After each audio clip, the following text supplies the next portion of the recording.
Hey guys, it's Zach with Zach Rabbit Brewing, and today we're going to use BrewBuilt's Flex Chamber to do some dry hopping.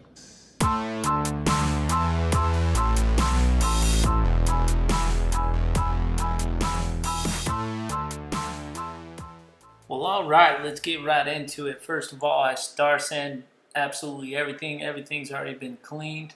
And I'm going to start off with the yeast dump. As you can see here, I'm going to try to purge as much air out of this flex chamber before I open the valve as possible. I did this a total of about 6 times and just kept releasing the cap. So I did release the pressure in the flex chamber before I opened up the butterfly valve in hopes that it would be easier for the yeast to come out. However, originally it shot out like how I had hoped, but then it just pumped the brakes on me. I damn near, well, I did get the butterfly valve completely open and absolutely nothing was coming out. So I ended up hooking the CO2 back up. The upper vessel, the actual fermenter, is set at about 8 psi. I've been dry hopping under pressure, so I went ahead and filled this up to about 10 psi in hopes that we shoot that psi up through the butterfly valve and it'll loosen up that cake a little bit.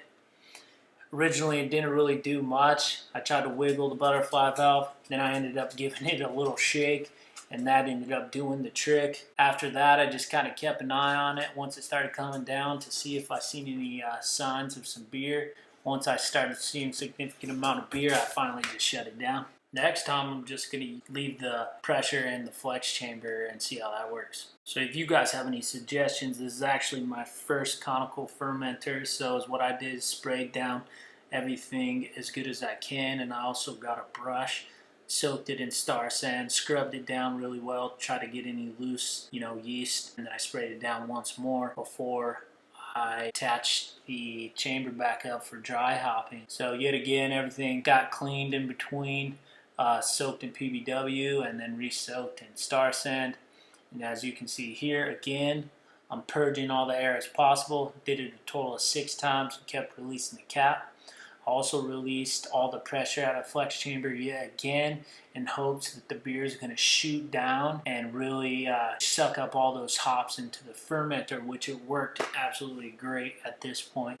And there wasn't too many hops left in the flex chamber, so most of them got up in the fermenter. I also left the butterfly valve open. This is what it looked like after about 20 minutes. So obviously all the hops dropped out of suspension back into the flex chamber. So I decided to try to push CO2 in here to try to agitate the hops and get them back into suspension. It absolutely didn't work at all. The CO2 was going right over the hops and up through the butterfly valve into the fermenter. I can hear it bubbling and whatnot, but did not budge the hops at all. So at this point, I just opened up the butterfly valve and let it ride for 2 days. So we definitely had to rig something up here. Now I got some beer line hose, and I got it long enough to where when I push CO2, it was going to push from the bottom, and hopefully we can rouse those dry hops and push them up through the fermenter that way. Another thing I wanted to try is once the dry hops got up into the fermenter, I was going to close the butterfly valve back up.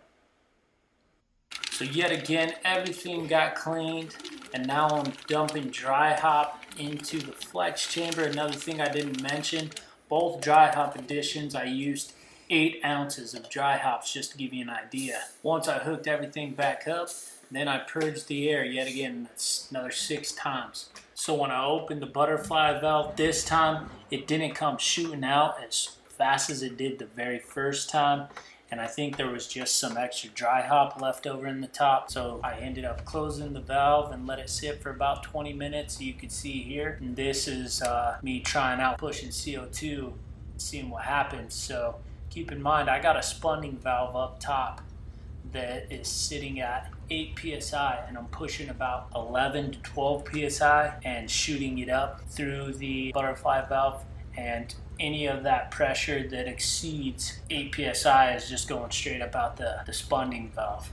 So having the CO2 coming from the bottom of the flex chamber definitely helped getting those hops up through the butterfly valve into the actual fermenter. And like I said, I closed the valve once I roused it every single time. I probably did this about 5 times over the next few days, Here's actually a quick peek of what it looked like the last time I did it. And you can see, I mean, I shut the valve and then we got quite a bit of beer with some dry hop in there, which really allows it to get sucked up because it's not just compact dry hop in the bottom there.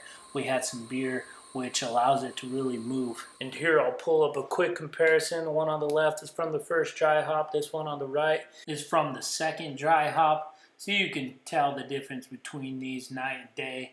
The one on the left, I mean, in my opinion, was pretty much pointless. Didn't really get much extraction out of that. The one on the right, we roused it several times throughout the past few days, and it looks way more saturated and pretty much what I wanted to see, and I think I got a lot of good extraction out of the second dry hop.